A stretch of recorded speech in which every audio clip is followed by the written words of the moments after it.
Hello friends, welcome to my channel. 1 फरवरी 2025 को budget 2025 आने वाला है, जिसमें वेरियस चेंजेस अनाउंसमेंट होंगी कि इनकम टैक्स में किस प्रकार के चेंजेस हैं, जीएसटी में कैसे हैं एंड ऑल ओवर बजट में क्या क्या रहेगा। तो आज की वीडियो हम लोग देखेंगे कि बजट 2024 में क्या क्या चेंजेस थे in terms of income tax, जो कि एप्लीकेबल है फाइनेंशियल ईयर 24-25 के लिए। फाइनेंशियल ईयर भी एंड होने वाला है, रिटर्न फाइलिंग प्रोसेस भी स्टार्ट हो जाएगी। तो उससे पहले आपके कोई इन्वेस्टमेंट रह गए हैं तो आप कर सकते हैं, या फिर आपको ये पता चल जाए कि अगर आपने कोई म्यूचुअल फंड या शेयर्स बेचे हैं तो उसकी ट्रीटमेंट क्या रहेगी इस साल की।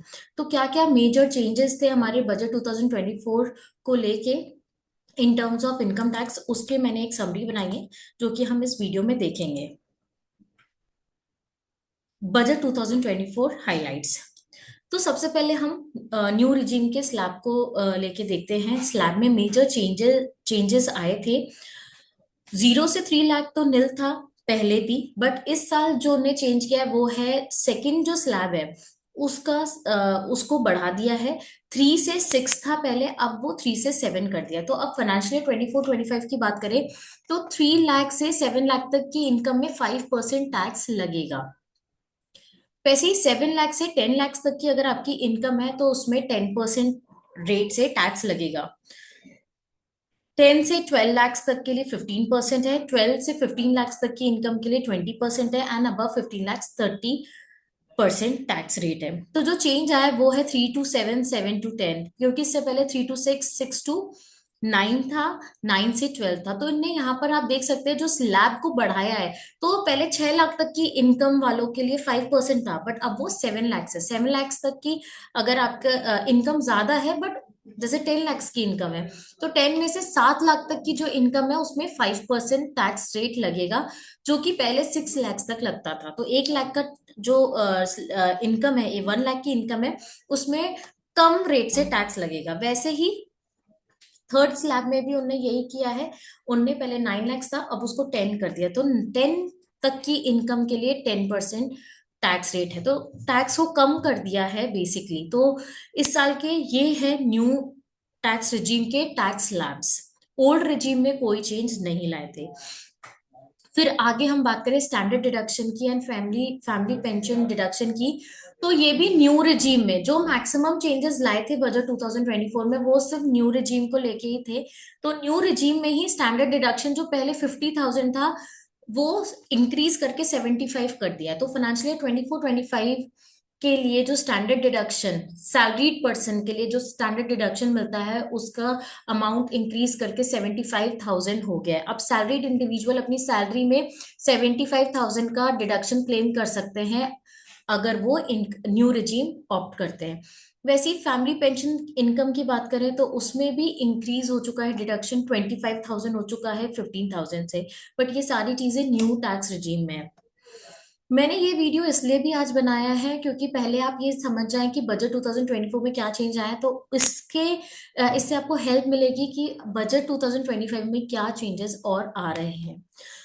कैपिटल गेन की बात करें तो कैपिटल गेन का जो टैक्सेशन है उसको सिंप्लीफाई करने की कोशिश की गई है, जिसको लेके थोड़ा सा उथल पुथल भी हुई क्योंकि इलेक्शन पीरियड भी था लास्ट ईयर। तो वो भी मैं आपको बताऊंगी कि क्या उथल पुथल हुई और अब क्या एक्चुअल प्रोविजन प्रिवेल करेगा।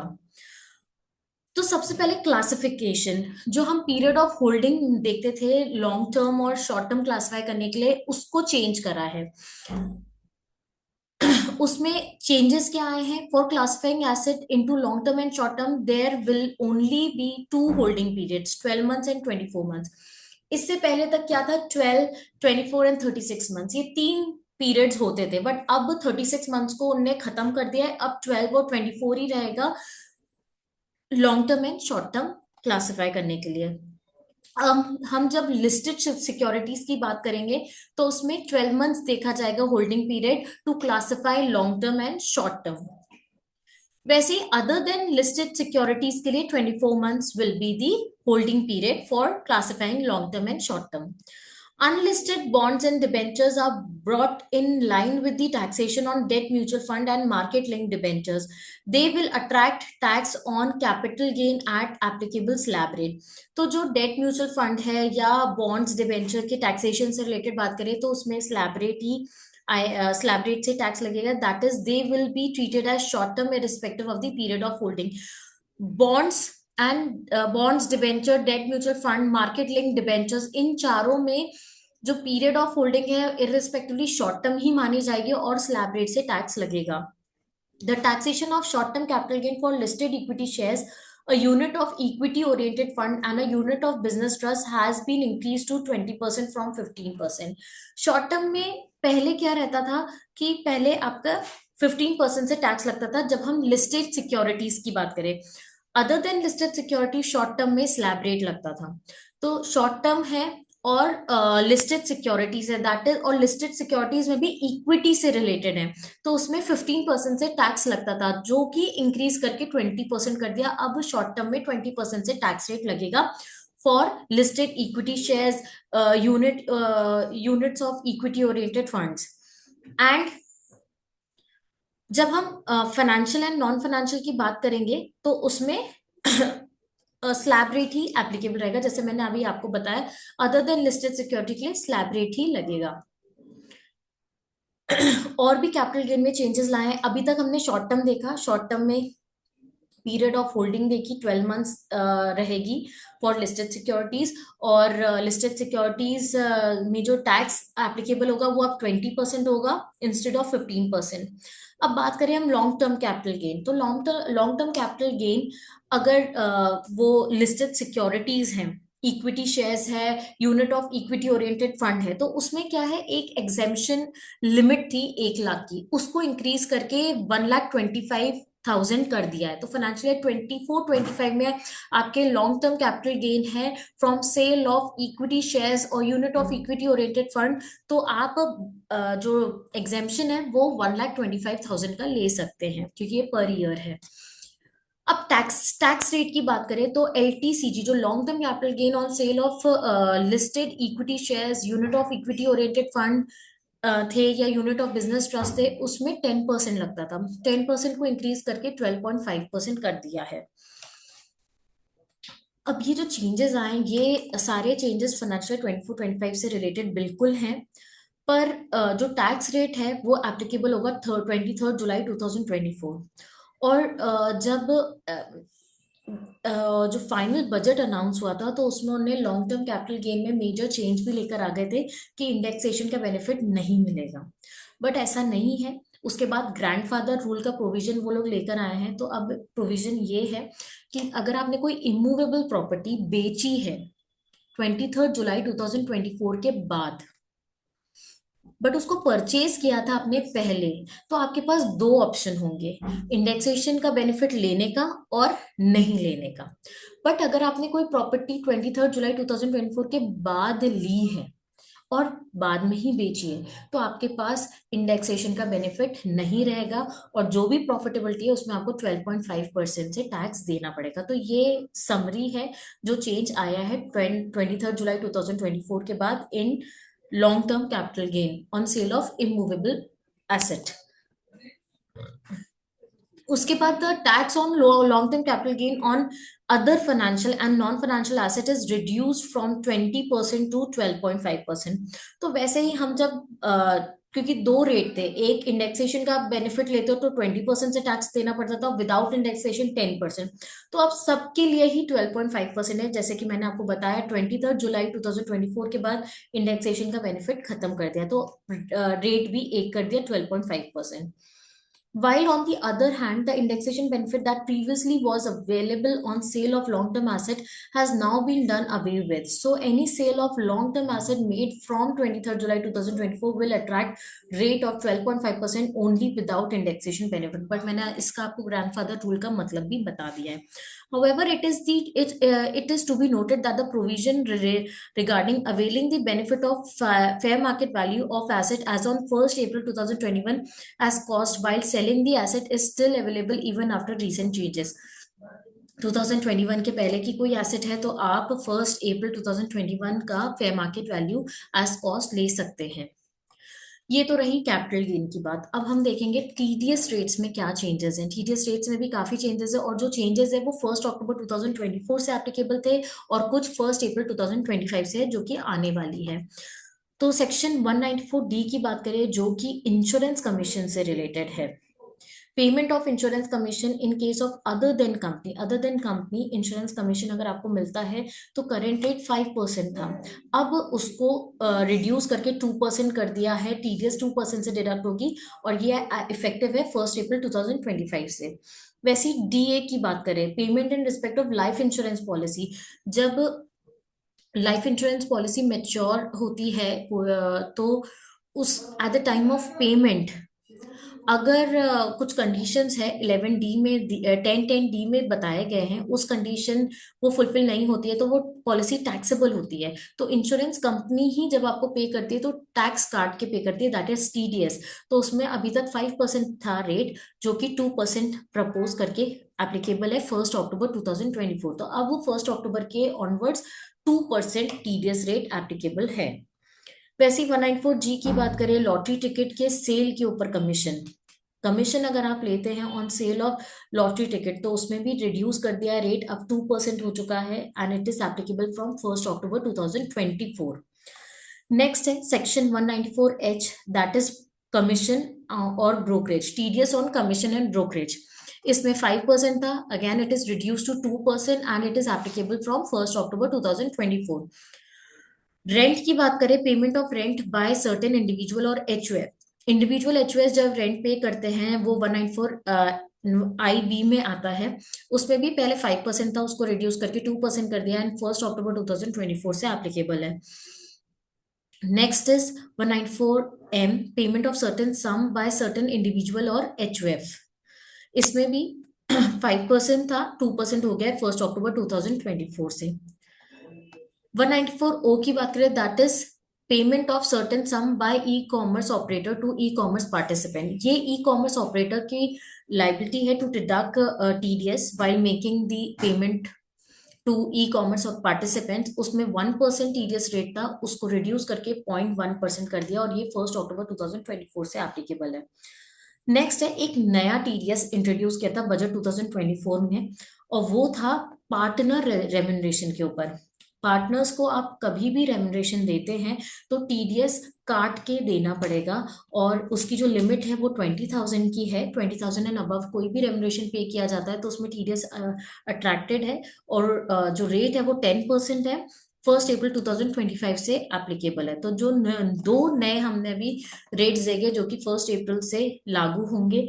फर्स्ट है, एक तो insurance commission other than company, उसमें 2% हो चुका है, रिड्यूस हुआ है रेट, जो कि 1 अप्रैल 2025 से एप्लीकेबल है। And second is most important, that is payment made to partners by firm. ये फर्म की जिम्मेदारी है to deduct TDS at the rate of 10% if the remuneration amount exceeds 20,000। अब इसी पार्टनर रेम्युनरेशन की और बात करते हैं, क्योंकि इसमें और भी चेंजेस आए। अभी तो हमने टीडीएस में बात की कि टीडीएस एप्लीकेबल करवा दिया। दूसरा है कि इसकी जो लिमिट है कि कितना पार्टनर को रेम्युनरेशन दे सकते हैं आप एक साल में, इसकी लिमिट बताती है सेक्शन 40B। इसमें भी चेंज करा है, लिमिट को अब थोड़ी सी और इंक्रीज कर दी है। पहले 3 लाख तक थी, फर्स्ट 3 lakhs में आप कैसे कैलकुलेट करते थे, और अब उस लिमिट को इंक्रीज करके 6 लाख कर दिया है। तो जो भी रेम्युनरेशन का अमाउंट है आप जो देना चाह रहे हैं उसको सबसे पहले आपको कंप्यूट करना पड़ता है, जो फॉर्मूला मैं अभी आपको बता रही हूँ। आपने अगर उस अमाउंट से ज्यादा, जो 40B बताते हैं अमाउंट, इतना आप दे सकते हो अपने पार्टनर को, उससे ज्यादा अगर आप देते हैं तो बाकी का जितना भी एक्सेस अमाउंट है वो डिसअलाउ हो जाएगा फर्म के हैंड में, और फर्म को उस पर भी टैक्स देना पड़ेगा और at the same time partner को भी टैक्स देना पड़ता है। तो it's better to limit that remuneration according this formula. इसके लिए आपको क्या करना है, बुक प्रॉफिट लेना है। बुक प्रॉफिट मतलब जिसमें रेम्युनरेशन डिडक्ट नहीं हुई हो, ना इंटरेस्ट टू पार्टनर्स डिडक्ट हुई हो। तो आपको without deducting remuneration and interest to partner वो नेट प्रॉफिट लेना है, जिसको बुक प्रॉफिट कहा जाता है। उसके फर्स्ट 6 lakhs की जो लिमिट है वो ये रहेगी ₹3 lakhs और 90% of the book profit whichever is higher. यहाँ पर उन्हें फर्स्ट 6 लाख में ऐसा क्यों कहा है, क्योंकि कभी कभार नेट प्रॉफिट अगर फॉर एग्जाम्पल आपका 5 लाख रह गया या 2 लाख रह गया, तो उस केस में 3 लाख और जो 90% की लिमिट आ रही है, 90% ऑफ 2 लाख और 90% ऑफ 5 लाख, जो भी आपका बुक प्रॉफिट है विच एवर इज हायर, तो हायर क्या है 3 लाख होगा उस केस में। तो ऐसे आपको कैलकुलेट करना है on the remaining balance of book profit. जो 6 लाख माइनस करने के बाद बचा, जैसे 10 लाख अगर आपके बुक प्रॉफिट है, तो फर्स्ट 6 लाख में तो आप 3 लाख और 90% book profit whichever is higher calculate कर लेंगे।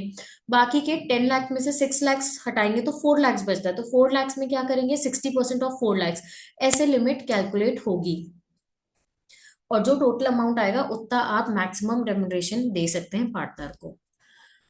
फिर है फॉरेन कंपनी से रिलेटेड भी कॉर्पोरेट टैक्स में चेंज लेकर आए हैं।